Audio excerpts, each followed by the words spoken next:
ustedes las problemáticas que generan los dípteros en los cultivos.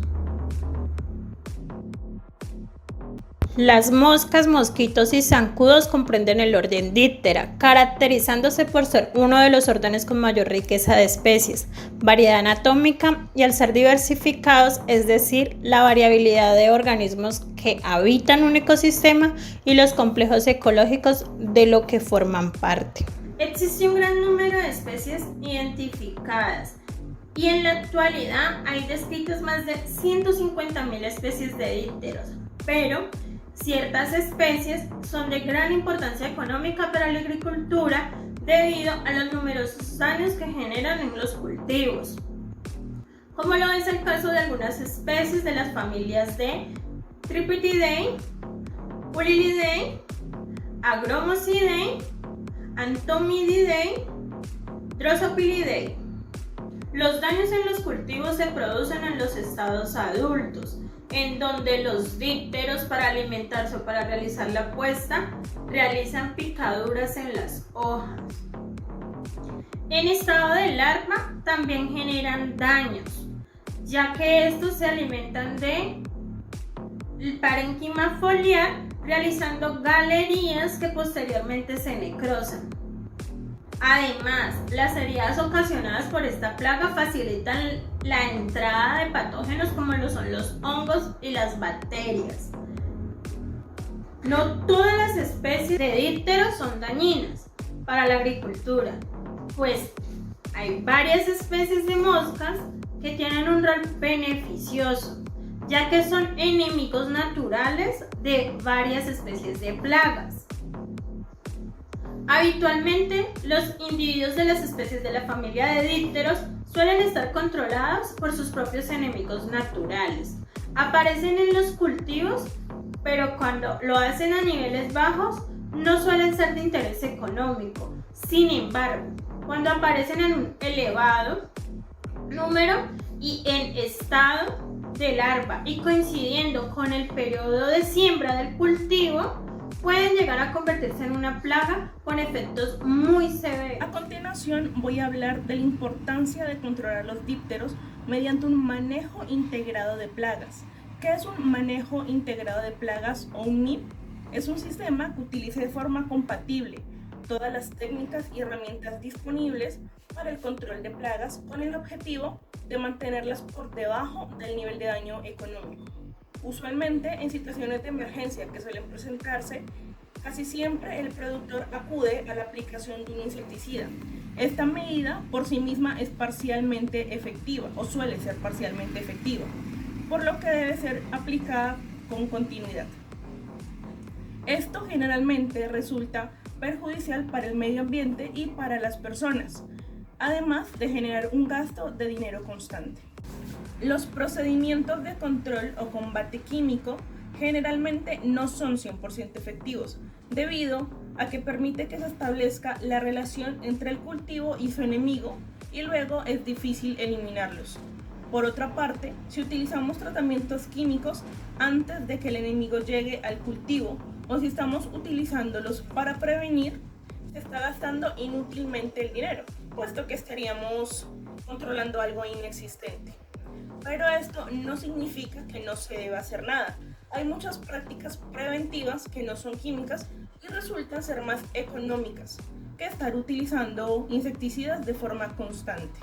Cuando se usa un MIP, se hace uso de diversos sistemas de control que existen para lograr lo siguiente. Primero, evitar o reducir la posibilidad de que el enemigo del cultivo llegue al sitio de reproducción. Segundo, evitar que se disemine o se propague dentro del sitio de producción. Tercero, evitar que se reproduzca o por lo menos disminuir su velocidad de reproducción.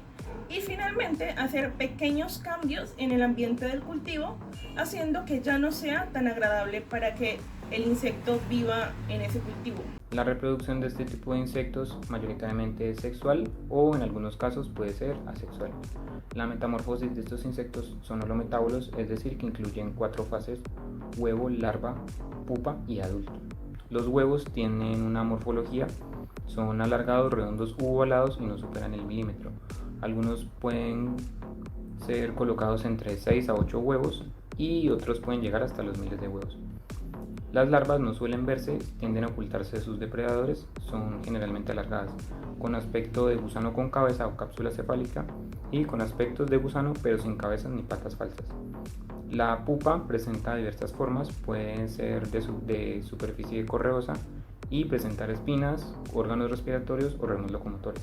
El estadio adulto es generalmente corto y vive de horas a unos meses, y su función principal es el apareamiento y la colocación de huevos. Se alimentan de néctar y secreciones de plantas. El orden Diptera está tradicionalmente dividido en dos subórdenes, el Nematocera y el Brachysera. El Nematocera incluye dípteros con antenas largas y formadas por muchos segmentos, y el Brachysera antenas cortas con pocos segmentos. Entre las características del cuerpo encontramos que el tamaño es de 2 a 10 milímetros, la cabeza es independiente del tórax, está separada por un adelgazamiento, lo que le permite mayor movilidad. El tórax está dividido en 3 partes, sus apéndices más destacables son las alas y los halterios.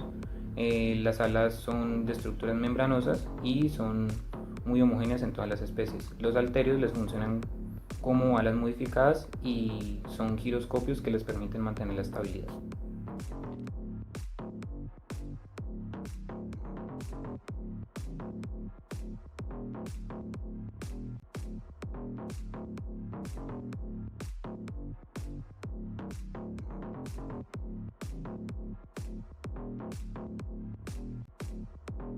Ahora vamos a mencionar los materiales que utilizamos para este muestreo. Se utilizaron 2 tarros plásticos transparentes de 600 mililitros cada uno, con 4 agujeros de 5 por 4 milímetros del tamaño de las moscas de las frutas. También se utilizó orina humana como tratamiento y agua con una pizca de cúrcuma como control. Se utilizó un colador. Metodología. Primero, en uno de los tarros adicionamos la orina humana hasta los 4 centímetros desde la base hacia arriba. Este sería el tratamiento. En el otro tarro adicionamos el mismo volumen de agua teñida con la cúrcuma y se utilizaría como control. Luego de esto, añadimos alambre para poder colocar las trampas en árboles preferiblemente de guayaba o de mango. Estas trampas son trampas McPhail modificadas. Luego de colocar las trampas, cada semana durante 3 semanas se contaron el número de dípteros que se capturaban con cada tipo de atrayente.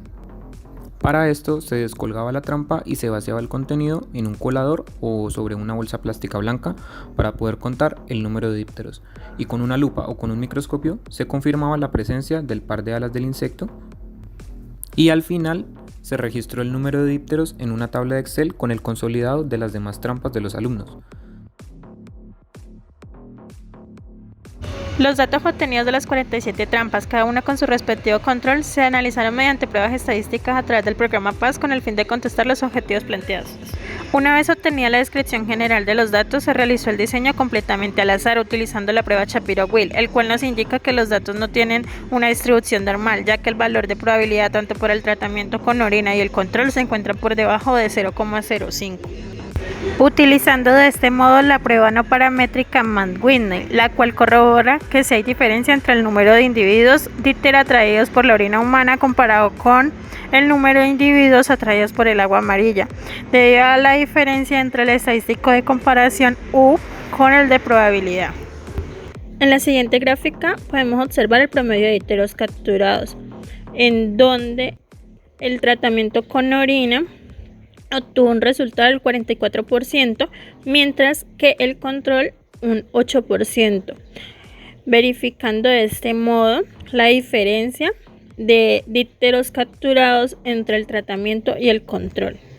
Para obtener el resultado del segundo objetivo con la descripción general de los datos, se realizó el diseño completamente al azar utilizando la prueba Shapiro-Wills, que nos indican que los datos no tienen una distribución normal, utilizando de este modo la prueba no paramétrica para más de 2 columnas Kruskal-Waltz, la cual indica que no hay diferencia significativa entre el número de individuos díptera capturados a lo largo del tiempo, siendo además verificada con el programa Sigma Statistics versión 1, lo cual indicó el mismo resultado.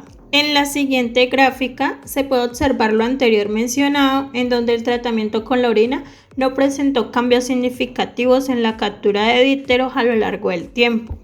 Por último, decidimos establecer un objetivo más, el cual consiste en si hay diferencia entre el número de individuos dípteras atraídos por la orina humana masculina comparado con la orina femenina. Con la descripción general de los datos se realizó el diseño completamente al azar utilizando la prueba Shapiro-Wilk, que nos indica que los datos no tienen una distribución normal, utilizando de este modo la prueba no paramétrica Matt-Whitney, la cual nos indica que sí hay diferencia entre el número de individuos díptera capturados en la orina masculina comparado con el número de individuos atraídos por la orina femenina. Esta diferencia la podemos observar en la siguiente gráfica, la cual nos ilustra el promedio de dípteros capturados en los hombres versus las mujeres, donde la orina de los hombres obtuvo un porcentaje del 58% de dípteros capturados, mientras que en el caso de las mujeres se obtuvo un porcentaje del 27%.